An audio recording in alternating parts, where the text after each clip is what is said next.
Welcome back, everyone. Before we dive in, make sure you drop your thoughts and the lessons you took from this story in the comments. And don't forget to like and subscribe.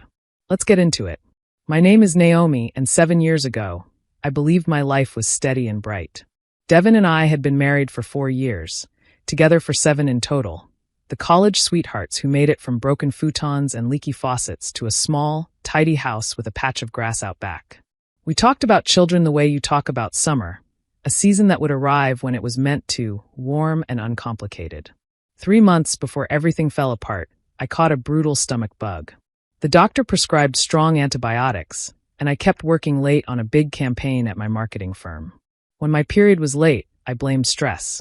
Then came the nausea that rolled in the moment I sat up in bed, the tenderness that made even soft fabric feel abrasive. I slipped into a pharmacy on my lunch break, bought a test with trembling hands, and hid in the quietest office bathroom. 2 bright pink lines appeared as clear as highway signs. I took 2 more tests at different times on different days. All positive. Shock, then fear, then a small, stubborn ember of joy. I imagined Devon teaching our child to ride a bike in the driveway, a small hand wrapping around my finger. I decided to tell him with care, to create a moment that felt like us. I cooked his favorite dinner, my mother's lasagna and hot garlic bread, and set a bottle of his preferred bourbon on the counter as a gift for surviving a long week. I wore a blue dress he loved. I rehearsed what I would say, wanting the words to be simple and true. After dinner, I would tell him our lives were about to change, and I believed the surprise would soften into happiness. Devon came home late, distracted, his phone never leaving his hand.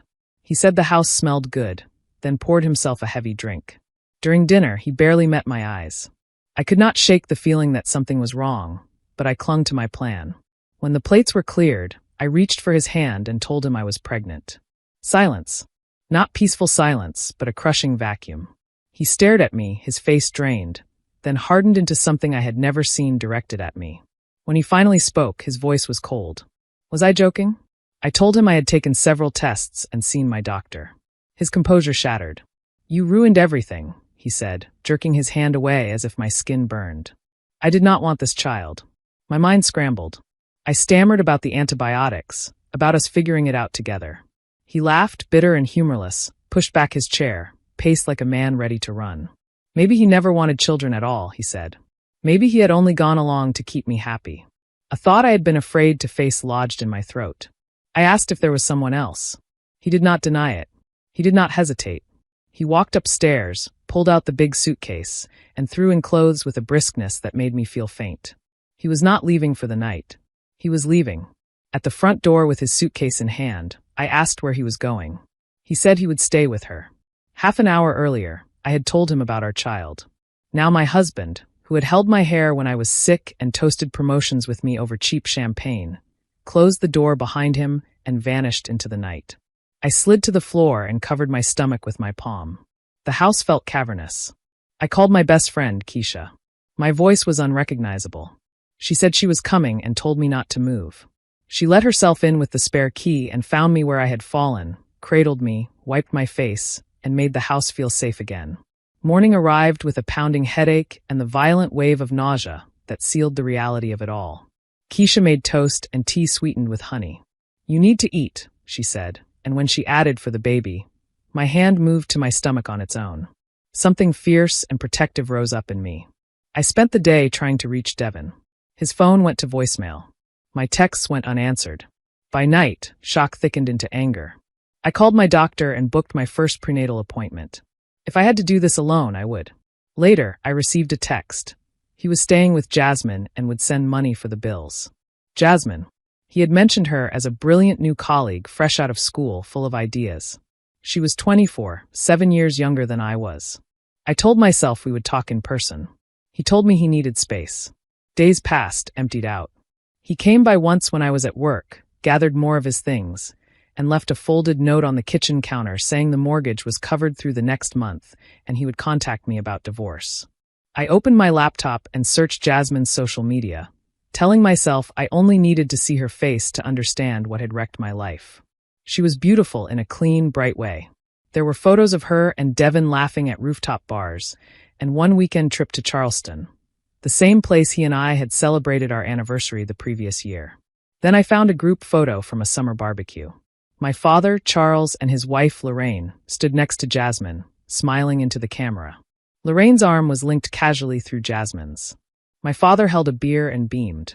The world tilted. Jasmine was Lorraine's daughter. She was my stepsister. I saw last year's holiday table again in my mind, Jasmine smiling sweetly, calling me big sister.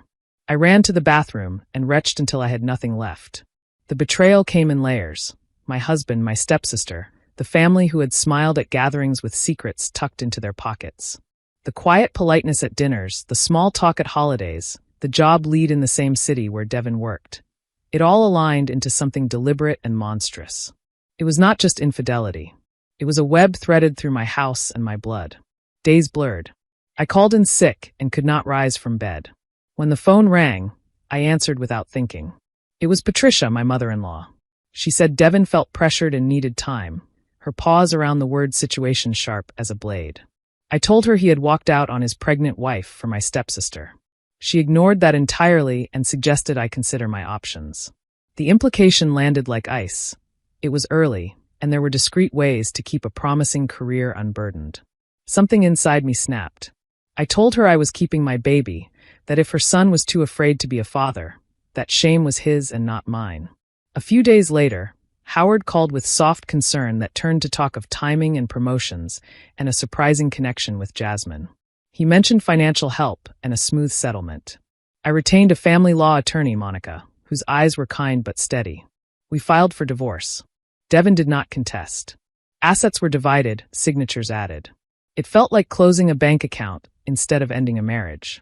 I could not live in that house, not with the ghosts lodged in every corner, so I began packing on weekends. Keisha showed up with boxes and patience. Every drawer yielded another small grief. I found a 2-bedroom apartment in a quiet complex and took the second room for the baby. I painted the walls a warm yellow myself, climbing down carefully from the step stool every few minutes to rest. I researched cribs and car seats at night, watching the numbers pile up. When it felt like too much, I stared at the blurry ultrasound photo on the fridge and kept going. The first prenatal appointment was the hardest moment and the most miraculous. I sat alone in a waiting room humming with happy voices and intertwined hands. When the technician found the heartbeat, it was quick and sure, a little drum staking its claim. I cried for everything I had lost and everything I still had. The photo they printed was grainy and perfect. My son, Miles, was born on a Tuesday night in late October after 19 hours of labor that stretched me past exhaustion into something primal. Keisha never left my side. The nurses kept asking if a father was on the way until I began saying he was not in the picture. When they placed Miles on my chest, he was loud and startled and perfect, and the world fell quiet around us. The first night at home broke me open. He cried for hours in a high, relentless pitch. I tried everything and crouched on the bathroom floor, scrolling my phone with one hand for answers that did not exist at 3 a.m. But we made it through. We learned each other.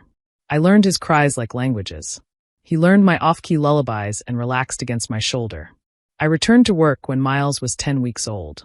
My boss, Vanessa, let me work from home 2 days a week, which kept us afloat. The cost of daycare was staggering. The child support ordered in the divorce arrived late or not at all, excuses drifting through lawyers about cars and medical bills and job transitions. 1 month, a late payment was followed by photos of Devon and Jasmine in Honolulu. I blocked them both and breathed. I created a private photo album online for Devon anyway and uploaded pictures now and then. He never opened it. My son's father lived 30 minutes away and was a stranger. When Miles was 4 months old, Patricia texted that she and Howard wanted to see their grandson. Flowers arrived, then a box of luxury baby clothes for a child twice his size, and finally a letter about the importance of family. Against my better judgment, I agreed to a 1-hour visit at my apartment. They arrived with a parade of gifts and commentary about how much Miles looked like Devon as a baby. Howard took dozens of photos. No one apologized. No one mentioned the phone calls where they tried to steer my life off a cliff. They acted as if we were sharing a pleasant afternoon with no history at all. When they suggested taking Miles for an overnight the following weekend, "To give you a break, dear," I said no. Patricia's face tightened. She offered a veiled comment about their rights as grandparents. I reminded her of the day she suggested I end my pregnancy for convenience. The visit ended. I closed the door on their outrage and promised my sleeping son I would not let that brand of harm through our threshold again. Months folded into years. The nights of feedings and bouncing gave way to daycare drop-offs, scraped knees, and small proud moments about planets and dinosaurs. My savings were thin, but my career bloomed. Vanessa promoted me to senior project manager. With the raise, I saved hard and bought a modest 2-bedroom townhouse in a good school district. It had a backyard just big enough for tomato plants and a swing. When Miles was old enough to ask why he did not have a father, we knelt in a grocery aisle, and I told him a simple truth. His father was not ready to be a parent, but that had nothing to do with Miles. I told him that I loved him with enough strength for 2 parents. We would have the conversation many times in different ways. At a parent-teacher night, I met Caleb, whose daughter Nora was in Miles's class. He was a widower, quiet and thoughtful. We started with park playdates, then coffee while the children played, then dinner after a late soccer practice. Caleb understood the rhythm of a single parent's life without being told. He had loose screws and fixed them. He listened. He showed up. He was patient and gentle with Miles, never performative, never trying to be anything other than himself. He read library books about stars with my son and taught him to skip stones at the park pond. One night on the back porch after the children fell asleep, he told me he was falling in love with me and that he would wait as long as I needed. I felt the ground under my feet become steady again. Then, on an overcast Saturday in early fall, as Miles's 5-year-old team swarmed a soccer ball around a damp field, Caleb nudged me and asked if I recognized a man standing under a tree. I turned and saw Devon. The shock felt physical. He looked thinner, older, diminished. When halftime ended, he walked toward us, slow and deliberate. Miles tugged my sleeve. "Who is that man?" he asked. Before I could answer, Devon stood a few feet away. He looked at my son as if the sight hurt him. "He is so big," he said. My hand moved to Miles's shoulder. I asked what he was doing there. He said his mother had mentioned the soccer schedule. Of course she had. I told him he did not have the right to appear without a word. He lowered his eyes and asked if we could talk after the game. Caleb offered to take the children for ice cream. I watched them walk away, my son's voice rising toward sweetness at the promise of sprinkles, and I followed Devon across the street to a coffee shop that smelled like beans and bleach. He had ordered me a cappuccino, which I had not tasted in 4 years. He began to talk. The breakup with Jasmine because she wanted marriage and children, the job he lost in a round of downsizing, the pride that got in the way of taking work he felt was beneath him. He spoke about therapy, about sobriety, about the spiral and the climb.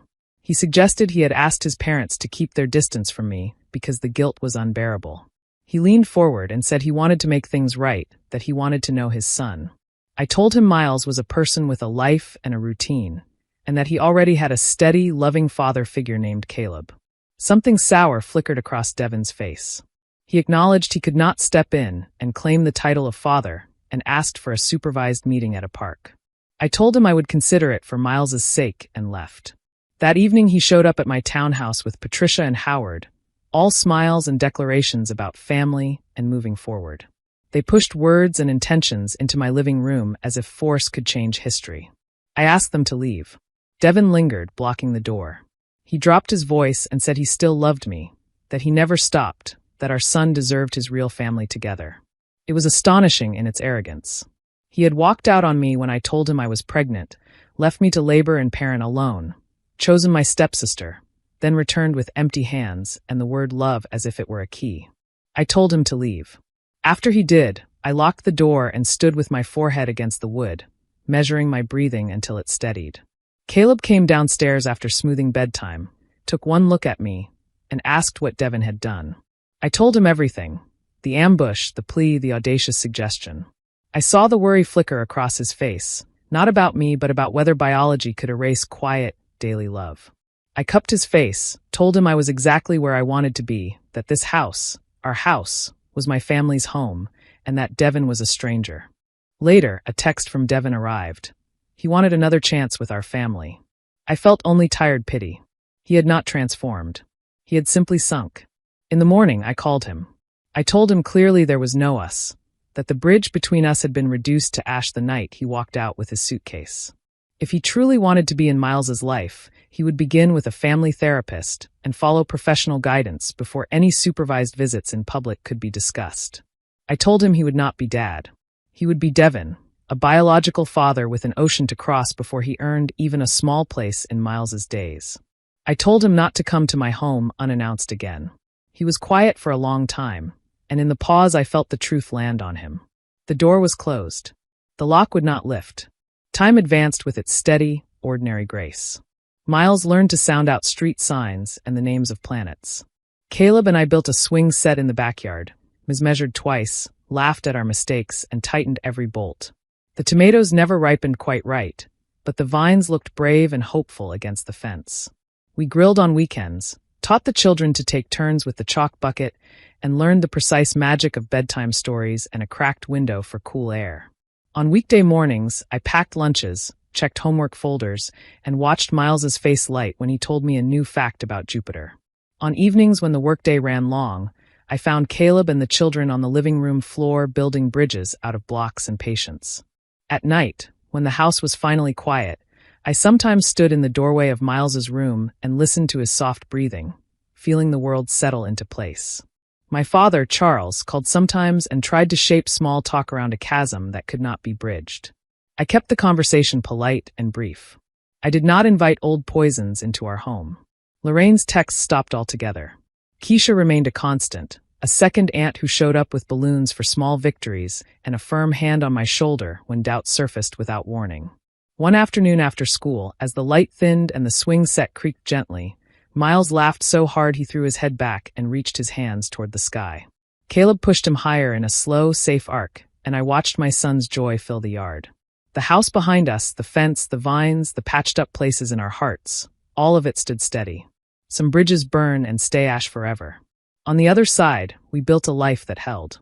If you enjoyed this story, please like, comment, and share this video with your friends. Subscribe and turn on the notification bell so you never miss a powerful story drop.